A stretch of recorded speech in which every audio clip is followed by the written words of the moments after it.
AP ముఖ్యమంత్రి చంద్రబాబు నాయుడిని బద్ద శత్రువులా చూస్తూ ఉంటారు బీఆర్ఎస్ అధ్యక్షుడు కేసీఆర్.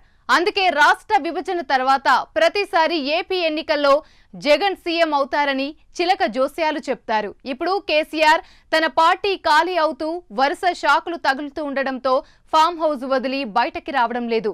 అటు చూస్తే నాలుగోసారి సీఎంగా బాధ్యతలు చేపట్టిన సిబిఎన్ తెలంగాణలో టీడీపీకి పూర్వ వైభవం తెస్తానంటున్నారు. ఆ క్రమంలో బీఆర్ఎస్ ఎమ్మెల్యేలు వెళ్లి చంద్రబాబును కలిసి అభినందించి వచ్చారు. దాంతో కేసీఆర్ కు పుండు మీద కారం చల్లినట్లు అయిందంటున్నారు.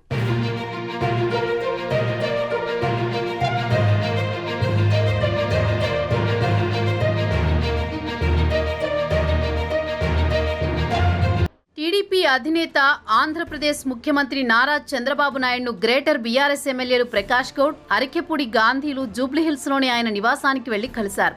ఏపీ సీఎంగా బాధ్యతలు చేపట్టి మొదటిసారి గ్రేటర్లో ఎంట్రీ ఇచ్చిన ఆయన్ని ఘనంగా సన్మానించి అభినందనలు తెలిపారు. ఏపీ సీఎం చంద్రబాబును బీఆర్ఎస్ ఎమ్మెల్యేలు కలవడంపై హాట్ డిబేట్ జరుగుతోంది. 2014లో టీడీపీలో గెలిచి బీఆర్ఎస్ లోకి వెళ్లారు అరికెపూడి గాంధీ, ప్రకాష్ గౌడ్.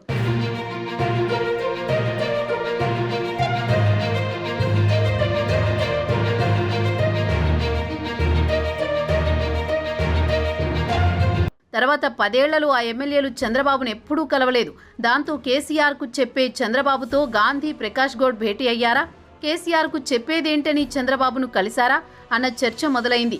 ఈ మధ్య వలసల దెబ్బతో బీఆర్ఎస్ ఖాళీ అవుతుండటంతో గ్రేటర్ బీఆర్ఎస్ ఎమ్మెల్యే కేటీఆర్ ఆదేశాలను పెద్దగా లెక్క చేయడం లేదు. జీహెచ్ఎంసీ కౌన్సిల్ సమావేశానికి గ్రేటర్ పరిధిలోని 3 ఎమ్మెల్యేలు డుమా కొట్టారు. బల్దియా సమావేశానికి మహేశ్వరం ఎమ్మెల్యే సబితా ఇంద్రారెడ్డి, రాజేంద్రనగర్ శాసనసభ్యుడు ప్రకాష్ గౌడ్, పటాన్చెరు ఎమ్మెల్యే గూడెం మహిపాల్ రెడ్డి గైర్హాజరయ్యారు. కౌన్సిల్ మీటింగ్కు ఎమ్మెల్యేలు ఖచ్చితంగా హాజరు కావాలని బీఆర్ఎస్ ఆదేశాలు జారీ చేసింది. అధిష్టానం ఆదేశాలను ఆ 3 ఎమ్మెల్యేలు లైట్ తీసుకున్నారు.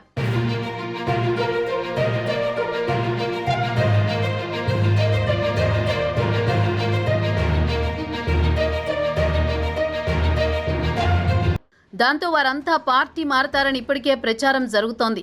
ఇలాంటి తరుణంలో 2 ఎమ్మెల్యేలు చంద్రబాబును కలవడంపై ఆసక్తికర చర్చలు మొదలయ్యాయి.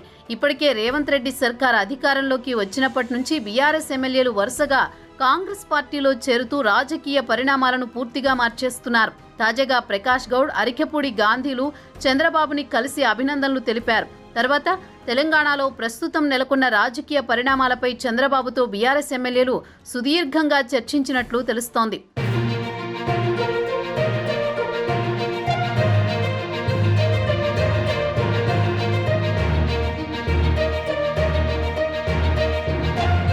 ప్రస్తుతం గ్రేటర్ పరిధిలో గెలిచిన బీఆర్ఎస్ ఎమ్మెల్యేల్లో అత్యధికులు గతంలో చంద్రబాబు నేతృత్వంలో పనిచేసిన టీడీపీ నేతలే కావడం గమనార్హం.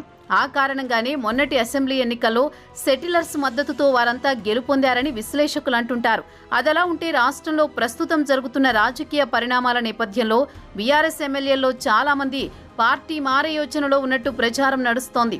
బీఆర్ఎస్ పరిస్థితి అగమ్యగోచరంగా మారుతున్న నేపథ్యంలో ఇప్పటికే 7 గులాబీ ఎమ్మెల్యేలు కాంగ్రెస్ కండువా కప్పుకోగా మిగిలిన వారిలోనూ చాలా మంది అవకాశం కోసం ఎదురు చూస్తున్నారు.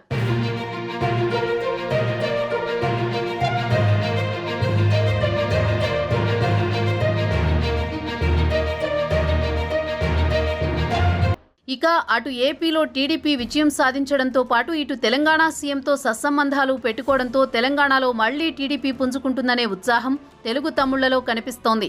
ఈ క్రమంలో ప్రస్తుతం బీఆర్ఎస్ ఎమ్మెల్యేలుగా ఉన్న మాజీ టీడీపీ నేతలు మళ్లీ సొంత గూటికి చేరుకునే అవకాశం కూడా ఉందన్న అభిప్రాయం వ్యక్తమవుతోంది. ఈ క్రమంలోనే 2 తెలుగు రాష్ట్రాల మధ్య అపరిష్కృతంగా ఉన్న విభజన హామీల పరిష్కారం కోసం తెలంగాణ సీఎం రేవంత్ రెడ్డితో భేటీ అయ్యేందుకు వచ్చిన ఏపీ సీఎం చంద్రబాబు నాయుడు ఎన్టీఆర్ భవన్ కు వెళ్లారు. అక్కడ పార్టీ శ్రేణులతో జరిగిన మీటింగ్లో తెలంగాణలో టీడీపీకి పూర్వ వైభవం తీసుకొస్తామని ప్రకటించారు.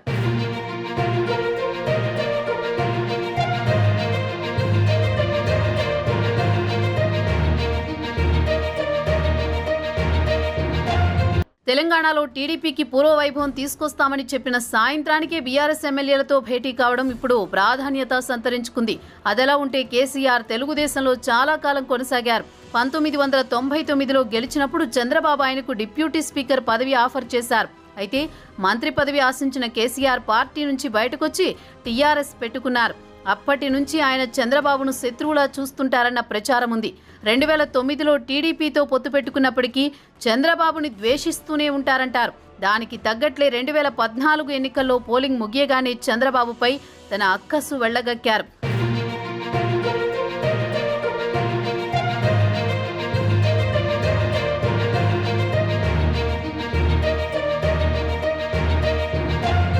పోలింగ్ ముగిసిందో లేదో మీడియా ముందుకొచ్చిన కేసీఆర్ తెలంగాణలో తాను ఏపీలో జగన్ సీఎంగా బాధ్యతలు చేపట్టబోతున్నామని ఘనంగా ప్రకటించారు. ఇటీవల ఎన్నికల్లో కూడా అదే అభిప్రాయం వ్యక్తం చేశారు. అలాంటి ఆయన ఇప్పుడు తన పార్టీ ఎమ్మెల్యేలు వెళ్లి చంద్రబాబుని కలవడంతో తీవ్ర అసహనంతో ఉన్నారట. అరికెపూడి గాంధీ, ప్రకాష్ గౌడ్ కదలికలపై ఆరా తీస్తున్నారట. అసలే సగం చచ్చిన పార్టీపై బెంగ పెట్టుకున్న ఆయనకు ఈ ఎపిసోడ్ పుండు మీద కారం రాసినట్లు తయారైందంటున్నారు.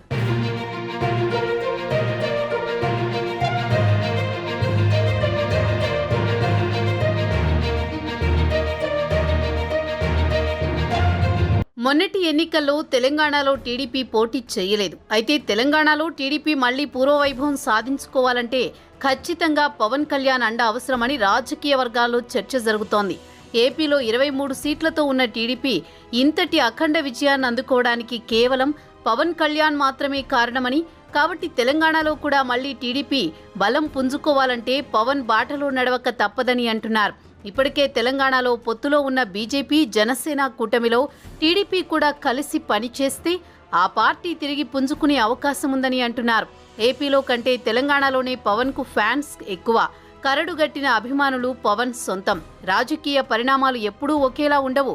గత ఎన్నికల్లో జనసేనకు ఏపీలో ఒక్క సీటు వస్తే ఈ ఎన్నికల్లో 100% స్ట్రైక్ రేట్తో ఘన విజయం దక్కించుకుంది.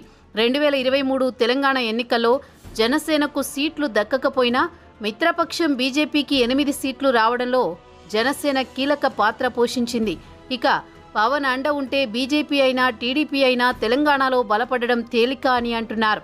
ఉభయ కుషిలో పరి అన్నట్టుగా కలిసి ఉంటే కలదు సుఖమని ఏపీలో కూటమిలో ఉన్న పార్టీలు తెలంగాణలో కూడా కలిసి పోరాడితే వచ్చే ఎన్నికల నాటికి తెలంగాణలో బీజేపీ, టీడీపీ, జనసేన అధికారంలోకి వచ్చిన ఆశ్చర్యం అక్కర్లేదని పొలిటికల్ సర్కిల్స్లో టాక్ వినిపిస్తోంది.